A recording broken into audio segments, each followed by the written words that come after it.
Seorang tunawisma memesan makanan, tapi pas mau membayar, uangnya kurang 10 sen. Ia memohon pada pemilik restoran agar dimaafkan. Namun si pemilik justru melempar makanannya langsung ke bak cuci. Tak punya pilihan lain, pria itu pun mengais sisa makanan dari tumpukan sampah. Keesokan harinya, saat ia bernyanyi di pinggir jalan, ia tanpa sengaja bertemu ayahnya. Tapi sang ayah tampak panik dan takut ia akan mengikutinya. Si anak memohon untuk bisa makan di rumah. Namun sebelum sang ayah bicara, ibu tirinya langsung menyela dengan dingin. Ia tak punya sedikit pun belas kasihan pada anak tirinya. Malam harinya, saat mandi di kamar kos kecilnya, pria itu mendengar suara aneh dari kamar. Jantungnya berdegup kencang. Ia mengambil sepatu dan dengan hati-hati menuju dapur. Ternyata itu hanya seekor kucing oranye gemuk. Merasa lega, ia tidak mengusirnya. Ia justru berbagi susu terakhir yang ia punya. Saat menatap kucing itu, ia merasakan kesepian yang begitu dalam. Namun sebelum lanjut, jangan lupa follow ya guys. Mimin doakan semoga orang yang sudah follow sehat selalu dan dilancarkan rezekinya.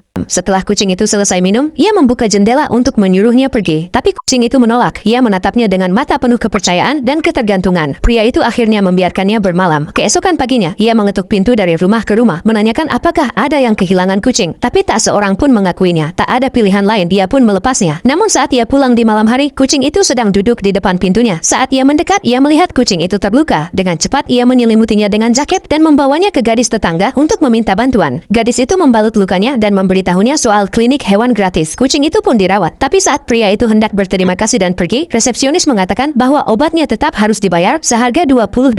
Hampir setara biaya hidup seminggu baginya. Ia menggertakkan gigi dan membayar. Tapi hidup tak langsung jadi mudah. Kucing itu menolak minum obat dan bahkan menggigitnya. Keesokan harinya, ia kembali bernyanyi di jalan seperti biasa dan kucing itu mengikutinya. Khawatir tak bisa menjaga kucing saat tampil, ia meninggalkannya di dekat situ. Tapi kucing itu diam-diam meloncat ke dalam bus, bersikeras ingin tetap bersamanya. Ia tak punya pilihan selain membiarkannya duduk di dekat jendela. Seorang petugas bus yang baik hati memberinya seutas tali untuk dijadikan tali pengikat darurat. Sejak itu, terbentuklah pasangan tak biasa, seorang tunawisma dan seekor kucing. Orang-orang datang untuk memotret mereka, dan dengan murah hati memberi tip dan kata-kata baik. Setiap kali kucing itu mengangguk pelan sebagai respons, rasanya seperti melihat selebritas kecil. Di akhir hari, pria itu mendapatkan penghasilan lebih banyak dari yang biasa ia dapatkan dalam seminggu. Dan ini adalah kisah nyata. Jadi, apakah kamu tahu siapa nama kucing oranye ini?